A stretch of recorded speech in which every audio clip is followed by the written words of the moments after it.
Hey guys, in this video I'm going to show you how to fix color shift on export in Affinity Studio. Now the first thing I want you to do is actually match your document to web standard, which is the sRGB. The way you go about this, you come to the top left, you click on file, and then I want you to go ahead and hover over studios. You'll see color grading here, click on that. Then what I want you to do is make sure you click on convert to sRGB. Make sure that is done.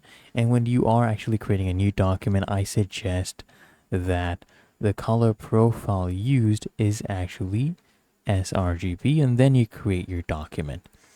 Now, what I also need you to do is actually force the correct profile during export. So even if your document is correct, the export settings might be overwriting it.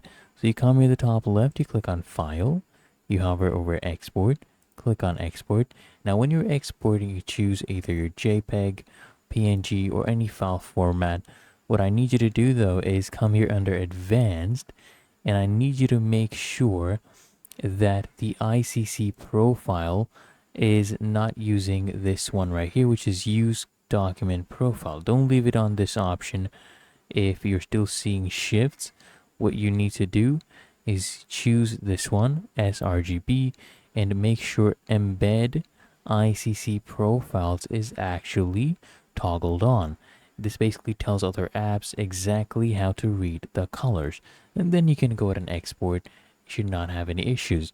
But that is how to fix color shift on export in Affinity Studio.